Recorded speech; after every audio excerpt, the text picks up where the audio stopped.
पूर्ति का नियम, लॉ ऑफ सप्लाई। जैसे मांग का नियम पढ़ा वैसे ही पूर्ति का नियम। जो जो टॉपिक हमने मांग में पढ़े हैं सेम टॉपिक यहाँ पर पूर्ति में होते हैं। तो मांग का नियम और पूर्ति का नियम, तो यहाँ पर पूर्ति का नियम है लॉ ऑफ सप्लाई। अन्य बातें, तो ये अन्य बातें क्या हैं? यहाँ पर मैं एक चीज और क्लियर कर दूं, सभी ध्यान देंगे।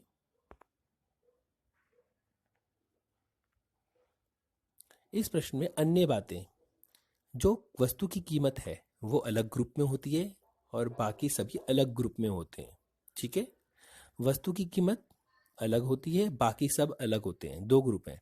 तो अन्य बातें मतलब यह सब, इन सब की बात की जा रही है। अन्य बातें क्या हो गई? 2 से लेकर के 8 तक जो भी हमने पढ़ा है अन्य बातें। तो यहाँ पर अन्य बातें आएगा तो इसका मतलब किसकी बात की जा रही है? PR, PI, NG, T, EX, GP, इन सब की बात की जा रही है। तो आगे यह ध्यान रखेंगे सभी, जिससे कोई कंफ्यूजन ना हो। तो अन्य बातों में ब्रैकेट में मैंने शॉर्ट में लिख दिया समान रहने पर। समान मतलब इनमें कोई परिवर्तन नहीं होगा, केवल कीमत में परिवर्तन होगा। तो अन्य बातें समान रहने पर वस्तु की कीमत बढ़ने पर वस्तु की पूर्ति बढ़ती है। वस्तु की कीमत बढ़ने पर वस्तु की पूर्ति बढ़ती है, तथा वस्तु की कीमत कम होने पर या घटने पर वस्तु की पूर्ति घटती है। अर्थात वस्तु की कीमत और उसकी पूर्ति में प्रत्यक्ष संबंध होता है, जो मैंने बताया। और इस नियम को क्या कहते हैं? पूर्ति का नियम।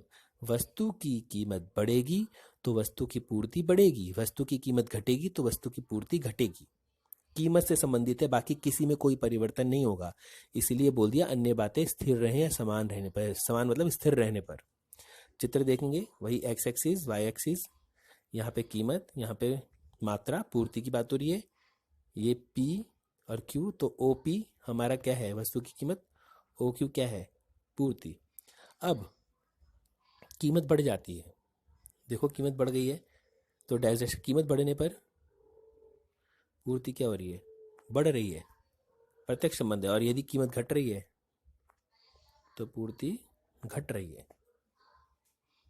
तो यह चित्र द्वारा समझाया है, बहुत ही सिंपल है।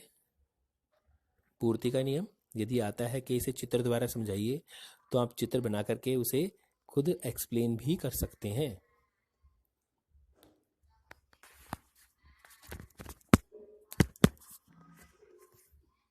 Good morning all students.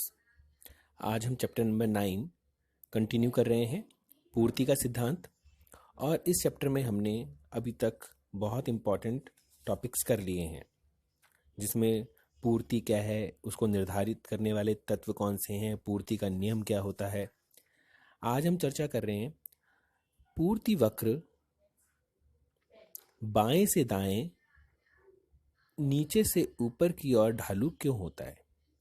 पूर्ति वक्र बाएं से दाएं है, शिफ्टिंग का हो रही है, देखो डायरेक्शन बाएं से दाएं, और नीचे से ऊपर की ओर ढालू क्यों होता है? इसका शेप इस तरह से क्यों होता है, तो यह बताना है, ये क्वेश्चन आता है।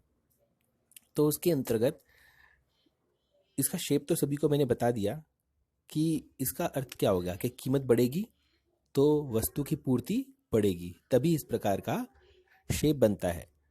प्रत्यक्ष संबंध होता है वस्तु की कीमत और उसकी पूर्ति में।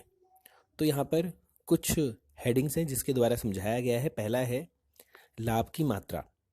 यदि कोई फर्म अधिक लाभ कमाना चाहती है तो वह वस्तु की कीमत अधिक कर देगी, जिससे उसकी पूर्ति भी बढ़ेगी। और यदि वह लाभ अधिक नहीं कमाना चाहती तो उसकी कीमत कम कर देगी, उससे उसकी पूर्ति भी कम होगी।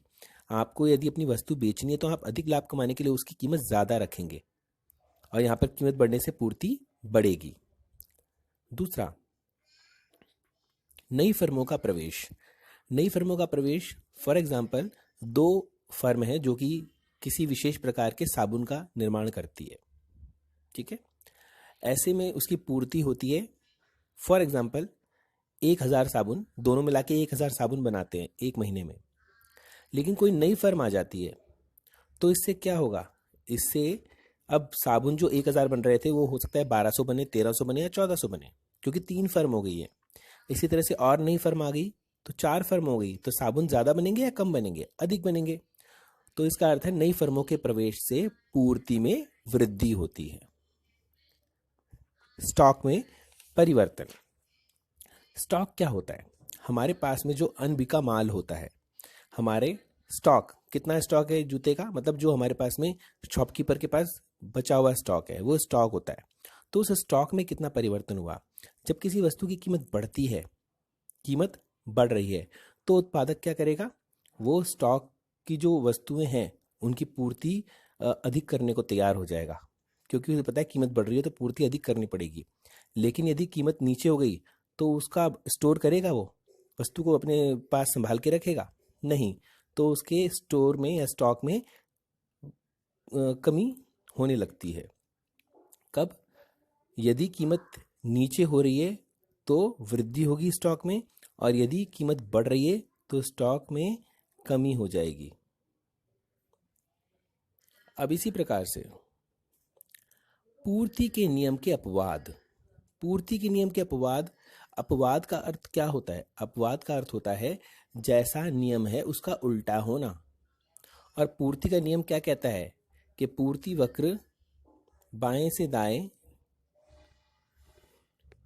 नीचे से ऊपर की ओर ढालू होता है, यह नियम है। लेकिन पूर्ति के नियम का अपवाद का अर्थ है उल्टा होना।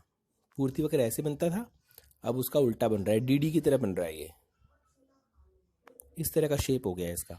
ऐसा क्यों? किन कारणों से कीमत बढ़ रही है, पूर्ति घट रही है, कीमत घट रही है, पूर्ति बढ़ रही है, उल्टा हो गया।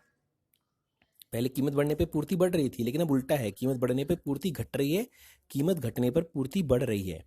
और ऐसा क्यों होता है? ऐसा कुछ विशेष परिस्थितियों में होता है, तो अपवाद कहते हैं उनको, जब उल्टा होता है नियम का। तो पहला है भविष्य में कीमत परिवर्तन की संभावना। यदि उत्पादकों को या फर्मों को जो वस्तुओं का उत्पादन कर रहे हैं, उन्हें लगता है कि भविष्य में वस्तु की कीमत कम हो जाएगी, कि भविष्य में कीमत आज 20 रुपये है, 10 रुपये हो सकती है, या फिर 18 रुपये हो सकती है, 17 रुपये हो सकती है, तो वर्तमान में क्या करेंगे? अब जो कीमत है उसमें अधिक वस्तुएं खरीदना शुरू करेंगे, क्योंकि उन्हें पता है कि भविष्य में कीमत कम होगी, तो वस्तु की अधिक पूर्ति करने को तैयार होंगे कम कीमत पर। दूसरी ओर कृषि वस्तुएं, एग्रीकल्चर गुड्स। कृषि वस्तुएं, जो भी कृषि से संबंधित वस्तुएं होती हैं, उन पर यह नियम लागू नहीं होता। ऐसा क्यों होता है?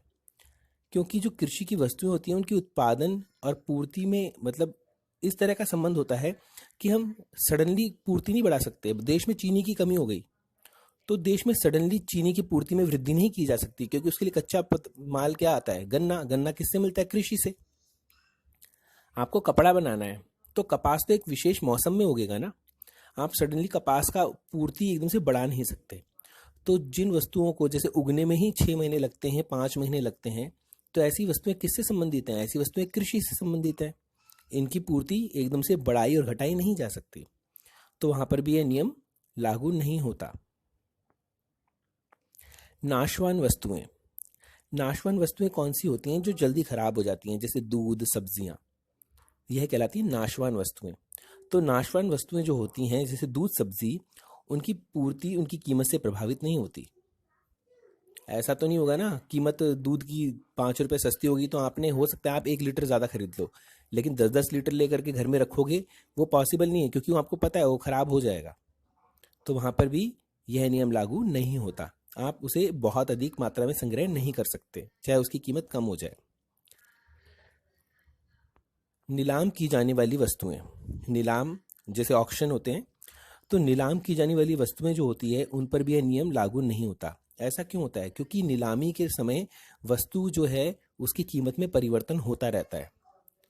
उस वस्तु की कीमत फॉर एग्जांपल 1000 रुपये, तो ज़रूरी नहीं कि वह 1000 रुपये से अधिक बिके, कम की भी बिक सकती है। तो वहाँ पर फ्लक्चुएशन है, इसलिए वहाँ पर यह नियम लागू नहीं होता। इसलिए पूर्ति वक्र किस प्रकार का बनता है? इस शेप का बनता है। तो जब भी ये क्वेश्चन आए 3-4 मार्क्स में आता है, इसलिए 4 ही पॉइंट समझाए हैं। जितने मार्क्स का है उतने पॉइंट आपको लिखने हैं और चित्र अवश्य बनाना है।